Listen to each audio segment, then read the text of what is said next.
AOC is slamming people in her own party, like James Carville, who says wokeness cost them big after getting trounced last week in the elections. What's wrong with this stupid wokeness? Some of these people need to go to a woke detox center or something. I mean, they're expressing a language that people just don't use. And there's a backlash and a frustration at that. Sweatshirt. It's too big. He is in a sweatshirt, Jesse. Progressive darling AOC says woke is a word used mostly by older people, and it is dangerous to think that her party has a problem. She also added on Twitter, quote, woke is a term pundits are now using as a derogatory euphemism for civil rights and justice. Greg, woke is their word. I know. And it's not fair. They get to use derogatory euphemisms about us, right? We did not. All we did is we pointed a spotlight at it. They're basically saying, why did you cover us?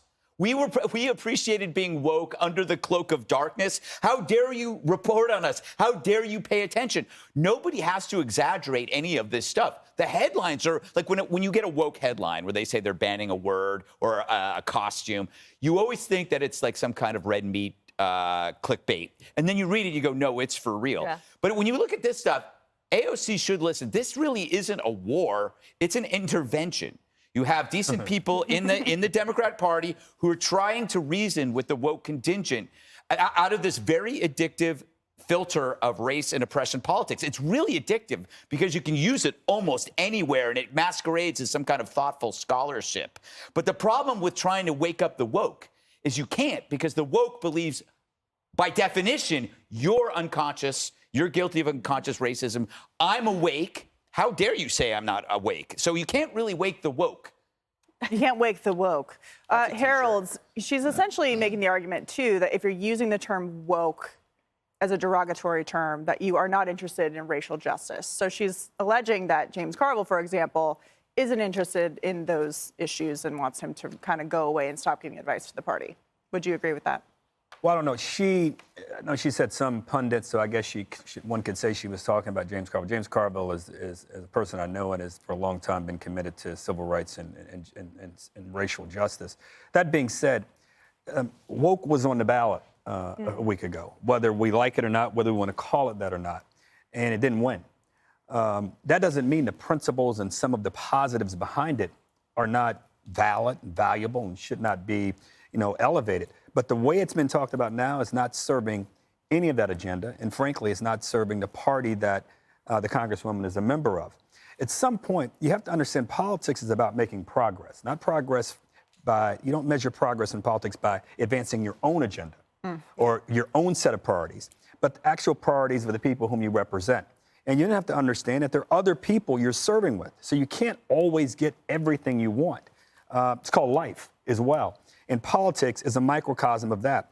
I hope that that James Carville and others who are committed Democrats and dedicated their lives to advancing causes that want to make the country better and fairer, that we all sit back and listen. And I would hope that those who are perceived to be the woke members of my party, that they take a step back and understand what's being said here. So, Dana, woke seems to be something that was trendy and is now out of fashion because people don't like it as much as they did maybe last summer at the height of BLM, when corporations were dumping billions of dollars into the woke movement. They were fine with everybody using the term then, but now all of a sudden they don't want it. It's like AOC turned the hose on herself, right? Because it was like they were spraying everybody else and getting everybody criticizing everybody because they weren't woke enough. And then all of a sudden they're like, well, wait, how dare you use our words against us? Well, that's actually called politics and it's called persuasion, and that's how it works. The woke problem is very potent because it's a larger issue for the Democrats. Because while the president is focused on, for example, tree equity and all these climate change programs, people are like, but my gas prices are way up and you're talking about canceling a pipeline? And it doesn't, there's just a complete disconnect. The other thing is I think there's a big problem that, and this is true of all of us, we could all be better listeners, okay? But she and the people who are mad at Carville or Maureen Dowd of the New York Times, she wrote the same thing. Yep. And they're so concerned with the who is saying it rather than the what is being said that they can't even hear. So it's just like, well, that person's old, that person's white, that person doesn't have our best interest in mind. Now, that's not true. You think Maureen Dowd doesn't want President Biden to succeed? Of course he does. Or she might have even wanted Bernie Sanders. I don't remember who she supported. But basically, you have this disconnect that is causing them so many problems that now you have the possibility. If anybody see the articles about rural America this weekend? Read them all. We shared them over coffee, Dana. The Democrats are being shut out across the board in the city and local elections, the county elections, the state houses. That means there's no one there to actually do any sort of Democratic outreach in those states. And they are looking at a possible complete and total shutout. And then you wait till you hear the howls about the Electoral College because of that. Well, Dana, Jesse, do you know why Joe Biden didn't like the pipeline? Oh, no. Gives you gas. Yeah, he doesn't like that very much, especially if he's in front of the royal family overseas, not embarrassing us. Jesse, would you like to follow up on that?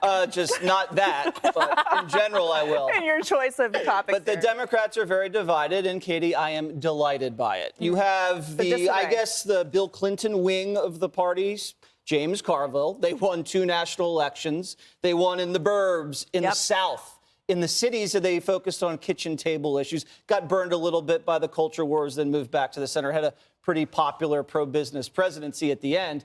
So he comes out and he says, well, for example, they're taking Abraham Lincoln's name off schools and they're defunding the police. And where does he source this wokeness from? The faculty lounge. Yeah. Now, he knows you can't have the intelligentsia running a national political party. These are the people that gave us communism, critical race theory, restorative justice, political correctness. That's crazy. So you can't go woke on a national level. You can only take it so far in the cities. New York and Seattle and Buffalo, even they pump the brakes on this stuff. And Carville said a lot of Democrats are afraid to speak out against this because they're going to get slandered as bigots by the socialist wing. And that's the point. The socialist wing uses wokeness to smear anybody that disagrees with socialist policies. So if you're Joe Manchin and you oppose trillions in welfare and amnesty and all this garbage, then what did the squad say about him? He's anti-black, he's anti-woman, he's anti-immigrant, and God forbid you're for free speech or private property, you're downright white supremacist at that point. So the playbook is simple. You label something racist just to get rid of it. And the American people are not going to put up with that anymore. It's destroyed a lot of their coalitions, which is not good for them. Hi, everyone. I'm Brian Kilmeade. I want you to do me a favor. I want you to click to subscribe to the Fox News YouTube page. This is the only way that I know for sure that you're not going to miss any great commentary, any great news bites, any great interviews coming your way on Fox. You can get it all here on YouTube. So subscribe right now.